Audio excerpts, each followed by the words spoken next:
সংবাদ সবাইকে স্বাগত জানাচ্ছি। আমি ফিরোজ তোহা। শুরুতেই সংবাদ শিরোনাম জানিয়ে দেব এই মুহূর্তে হাতে পাওয়া সর্বশেষ গুরুত্বপূর্ণ আপডেট বাংলা সংবাদ। শুরুতেই থাকছে বিপুল সম্পদের খবর প্রকাশে সস্ত্রীক দেশ ছেড়েছেন সাবেক ডিএমপি কমিশনার আসাদুজ্জামান মিয়া। এবারে জানাবো বর্তমান সরকারের সময় আলেম ওলামারা নির্যাতিত, সত্য ও ন্যায়ের পথে কথা বলায় বহু আলেম ওলামাদের কারাবরণ করতে হয়েছে। এখনও অনেক আলেম কারাগারে বন্দী আছেন, এমন মন্তব্য করেছেন বিএনপির প্রচার সম্পাদক ও যুবদলের সদ্য সাবেক সভাপতি সুলতান সালাউদ্দিন টুকু। জানাবো সেন্ট মার্টিনে গোলাগুলির ব্যাখ্যা দিতে না পারা সরকারের চরম ব্যর্থতা বলে মনে করেছেন ইসলামী আন্দোলন বাংলাদেশের মহাসচিব প্রিন্সিপাল হাফেজ মাওলানা ইউনুস আহমেদ ও যুগ্ম মহাসচিব মাওলানা কাজী আতাউর রহমান। এদিকে বয়কটের মধ্যেও কোকাকোলার পক্ষে জবি ছাত্রলীগ। ফিলিস্তিনের সাধারণ মানুষের পর ইসরায়েলি গণহত্যার প্রতিবাদে দেশজুড়ে চলছে কোকাকোলার পণ্য বর্জনের আন্দোলন। আর এই বয়কটের মধ্যেই ঈদুল আজহার দিন জগন্নাথ বিশ্ববিদ্যালয়ের শিক্ষার্থী এবং কর্মচারীদের আপ্যায়নের জন্য কোকাকোলাকে সঙ্গী করেছেন শাখা ছাত্রলীগ। ইতিমধ্যে কোকাকোলার কোমল পানীয় কোক এবং স্প্রাইটের ছবি দিয়ে শাখা ছাত্রলীগের পক্ষ থেকে সামাজিক যোগাযোগ মাধ্যম ফেসবুকে জোর প্রচারণা শুরু হয়েছে। জানিয়ে দেব কোরবানির মাংস বিতরণ করল ইসলামী শ্রমিক আন্দোলন। কোরবানি বঞ্চিতদের মাঝে মাংস বিতরণ করেছে ইসলামী শ্রমিক আন্দোলন বাংলাদেশ। মঙ্গলবার দুপুরে পুরানা পল্টন এলাকায় কোরবানির মাংস বিতরণ করা হয়। এবং সর্বশেষ জানাবো আন্তর্জাতিক সংবাদ। পরমাণু বোমা নিয়ে ভয়ানক খেলা খেলছে পরাশক্তিগুলো। পরমাণু বোমা, যার নাম শুনলেই মনের পর্দায় ভেসে ওঠে ধ্বংস আর বিভৎসতার দৃশ্য। 1945 সালে পৃথিবীর ইতিহাসে প্রথমবার এই অস্ত্রের ব্যবহার দেখে বিশ্ব। এতক্ষণ শিরোনাম শুনছিলেন, এবার বিস্তারিত। প্রিয় দর্শক, আপনি যদি এই চ্যানেলে নতুন হয়ে থাকেন, ভিডিওটি দেখতে দেখতে চ্যানেলটি সাবস্ক্রাইব করে আমাদের সঙ্গেই থাকুন। আর এই ভিডিও সম্পর্কে আপনি আপনার মূল্যবান মতামতটি কমেন্ট বক্সে জানিয়ে দিন। আর হ্যাঁ প্রিয় দর্শক, জানিয়ে দিন ভিডিওটি কোথা থেকে দেখছেন। সস্ত্রীক দেশ ছেড়েছেন সাবেক ডিএমপি কমিশনার আসাদুজ্জামান মিয়া। ঢাকা মেট্রোপলিটন পুলিশের সাবেক কমিশনার আসাদুজ্জামান মিয়া সস্ত্রীক দেশ ছেড়েছেন বলে জানা গেছে। ঈদের আগে আমেরিকা গেছেন তিনি। ওই দেশেও বিভিন্ন সম্পত্তি গড়ে তুলেছেন, সেই সঙ্গে বিনিয়োগ করেছেন বিভিন্ন খাতে। এছাড়া সেখানে তাদের ছোট ছেলে আসিফ মাহাদিন পড়াশোনাও করেন। সম্প্রতি আসাদুজ্জামান মিয়া এবং তার পরিবারের বিপুল সম্পদের খোঁজখবর প্রকাশিত হয় গণমাধ্যমে।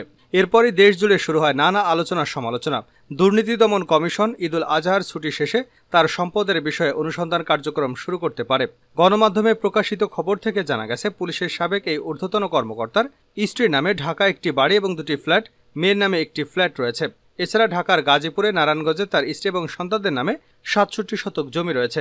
3 জেলায় তার পরিবারের সদস্যদের নামে রয়েছে 166 একর জমি। এ বিষয়ে দুর্নীতি দমনের কমিশনার জহুরুল হক জানান, আসাদুজ্জামান মিয়ার সম্পদের তথ্য প্রকাশের খবর তার নজরে আসেনি। যদি সাবেক এই পুলিশ কর্মকর্তার জ্ঞাত আয় বহির্ভূত সম্পদের খোঁজ পাওয়া যায়, তাহলে দুদক ব্যবস্থা নেবে। সংস্থাটির আরেক আইনজীবী খুরশিদ আলম খান বলেন, ছুটির পর তারা অনুসন্ধানের সিদ্ধান্ত নেবেন। পুলিশের উচ্চপদে আসীনদের এমন কর্মকাণ্ডে বাহিনীটিতে শুদ্ধি অভিযান জরুরি হয়ে পড়েছে বলেও মন্তব্য করেন তিনি। বর্তমান সরকারের সময় আলেম ওলামারা নির্যাতিত টুকু। বর্তমান সরকারের সময় আলেম ওলামারা নির্যাতিত, সত্য এবং ন্যায়ের পক্ষে কথা বলায় বহু আলেম ওলামাকে কারাবরণ করতে হয়েছে। এখনও অনেক আলেম কারাগারে বন্দী রয়েছেন, এমন মন্তব্য করেছেন বিএনপির প্রচার সম্পাদক ও যুবদলের সদ্য সাবেক সভাপতি সুলতান সালাউদ্দিন টুকু। মঙ্গলবার টাঙ্গাইলের গোপালপুর উপজেলার মেহেনগর ইউনিয়নের গুলিপেচা গ্রামে পশ্চিমপাড়া জামে মসজিদের ভিত্তিপ্রস্তর স্থাপনকালে টুকু এসব কথা বলেন। সম্প্রতি উপজেলার মেহেনগড় ইউনিয়নে নিজের গ্রামের বাড়িতে যান টুকু। সেখানে তার বাবা মার কবর জিয়ারত করেন এবং বাড়ির সামনের মসজিদে ভিত্তিপ্রস্তর স্থাপন করেন। এ সময় বিএনপির স্থানীয় নেতাকর্মীদের সঙ্গে ঈদের শুভেচ্ছা ও কুশল বিনিময় করেন। যুবদলের সদ্য সাবেক এই সভাপতি বলেন, বর্তমান ভয়াবহ দুঃশাসনের কারণে এবারের ঈদ ভালোভাবে করতে পারেনি সাধারণ মানুষ। সরকারের সীমাহীন লুটপাটের কারণে দেশের অর্থনীতি ভেঙে পড়েছে। অন্যদিকে লুটেরাদের সিন্ডিকেটের কারণে দ্রব্যমূল্য নিয়ন্ত্রণহীন। মানুষ এখন চরম অর্থকষ্টে দিনাতিপাত করছে। অনেক মানুষ কোরবানি দিতে পারেনি। এ অবস্থা থেকে বাঁচতে সবাইকে দুঃশাসনের বিরুদ্ধে রুখে দাঁড়াতে হবে। সেন্ট মার্টিন ইস্যুতে সরকারের বক্তব্য না থাকায় দেশবাসী উদ্বিগ্ন। সেন্ট মার্টিনে গোলাগুলির ব্যাখ্যা দিতে না পারা সরকারের চরম ব্যর্থতা বলে মনে করেছেন ইসলামী আন্দোলন বাংলাদেশের মহাসচিব প্রিন্সিপাল হাফেজ মাওলানা ইউনুস আহমেদ ও যুগ্ম মহাসচিব মাওলানা গাজী আতাউর রহমান। মঙ্গলবার এক বিবৃতিতে নেত্রদ্বয় বলেন, সরকার একটি বিবৃতি দিয়ে সেন্ট মার্টিনের প্রকৃত ঘটনা আন্তর্জাতিক সম্প্রদায়ের কাছে তুলে ধরতে পারেনি। সেন্ট মার্টিন থেকে টেকনাফে যেতে যেভাবে গোলাগুলি করা হচ্ছে তা বাংলাদেশের স্বাধীনতা ও সার্বভৌমত্বের উপর চরম হুমকি। তারা বলেন, সেন্ট মার্টিন দ্বীপ থেকে সাগরে দেখা যাচ্ছে মিয়ানমারের বড় বড় যুদ্ধজাহাজ। একটি ভিন্ন দেশ থেকে আমরা আন্তর্জাতিক স্বীকৃত সমুদ্র সীমানায় যে পথ, ওই পথে বাংলাদেশের জাহাজ যাতায়াত করতে পারছে না, যেখানে গোলাগুলি করে বন্ধ করে দেওয়া হয়েছে। অথচ সরকার এখন পর্যন্ত একটি সিরিয়াস স্টেটমেন্ট পর্যন্ত আন্তর্জাতিক সম্প্রদায়ের কাছে তুলে ধরতে পারেনি। এটা আমাদের দেশের দুর্বলতা, পররাষ্ট্রনীতির ফল। ইসলামী আন্দোলনের শীর্ষ নেতৃত্বদ্বয় আরও বলেন, এ সরকারের প্রতি জনগণের আস্থার জায়গাটুকু পর্যন্ত সরকার ধরে রাখতে পারছে না। দেশপ্রেমিক জনগণ সরকারের কাছে আশা করে তাদের সার্বভৌমত্ব রক্ষা করবে, স্বাধীনতা রক্ষা করবে, কিন্তু সেখানে মিয়ানমার ইস্যুতে কোনো রকম কথা নেই সরকারের। আমরা মনে করি এ সরকার দুর্বল একটি সরকার, যাদের উপর জনগণের ম্যান্ডেট নেই এবং একটি নতজানু সরকার। বয়কটের মধ্যেও কোকা-কোলার পক্ষে জবি ছাত্রলীগ। ফিলিস্তিনের সাধারণ মানুষের উপর ইসরায়েলি গণহত্যার প্রতিবাদে দেশজুড়ে চলছে কোকা-কোলার পণ্য বর্জনের আন্দোলন। এই বয়কটের মধ্যে ঈদুল আজহার দিন জগন্নাথ বিশ্ববিদ্যালয়ের শিক্ষার্থী ও কর্মচারীদের আপ্যায়নের জন্য কোকা-কোলাকে সঙ্গী করেছেন শাখা ছাত্রলীগ। ইতিমধ্যে কোকা-কোলার কোমল পানীয়, কোক এবং স্প্রাইটের ছবি দিয়ে শাখা ছাত্রলীগের পক্ষ থেকে সামাজিক যোগাযোগ মাধ্যম ফেসবুকে জোর প্রচারণা শুরু করা হয়েছে। এ নিয়ে শুরু হয়েছে তীব্র সমালোচনা। এ অবস্থায় প্রশ্ন উঠেছে, জবির ছাত্রলীগ নেতারা কি আসলেই ফিলিস্তিনের পক্ষে?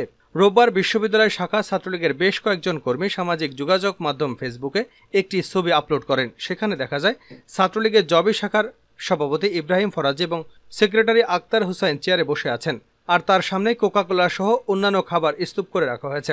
শাখা ছাত্রলীগ কর্মী আবুল বারেক সেই ছবি ফেসবুকে আপলোড দিয়ে লিখেন, ঈদুল আজহা উপলক্ষে জগন্নাথ বিশ্ববিদ্যালয় ছাত্রলীগের পক্ষ থেকে চলছে আপ্যায়ন প্রস্তুতি।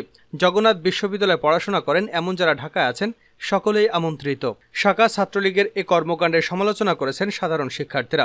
নাম প্রকাশে অনিচ্ছুক এক শিক্ষার্থী বলেন, কিছুদিন আগে তারা ফিলিস্তিনিদের পক্ষ নিয়ে বিক্ষোভ মিছিল করেছে, আজকে আবার তারা আপ্যায়নের নামে ইসরায়েলি পণ্য কোকা-কোলা এবং স্প্রাইটের ব্র্যান্ডিং করছে। এটা তো সম্পূর্ণ দ্বিচারিতা। তাহলে কি আমরা এটা বলতে পারি না যে তাদের ফিলিস্তিনিদের পক্ষ নেওয়াটা ছিল লোক দেখানো? পরমাণু বোমা নিয়ে ভয়ানক খেলা খেলছে পরাশক্তিগুলো। পরমাণু বোমা, যার নাম শুনলেই মনের পর্দায় ভেসে ওঠে ধ্বংস আর বীভৎস দৃশ্য। 1945 সালে পৃথিবীর ইতিহাসে প্রথমবার এই ক্ষেপণাস্ত্র ব্যবহার দেখে বিশ্ব। জাপানের হিরোশিমা এবং নাগাসাকিতে মাত্র একটি করে বোমা ফেলে আমেরিকা। এতে দুটি শহর মিলে নিহত হয় 2,14,000 মানুষ, আহত হন অন্তত 95,000। বর্তমানে এ ধরনের 12,500টি পরমাণু বোমা রয়েছে উন্নত এবং পরাশক্তি দেশগুলোর হাতে।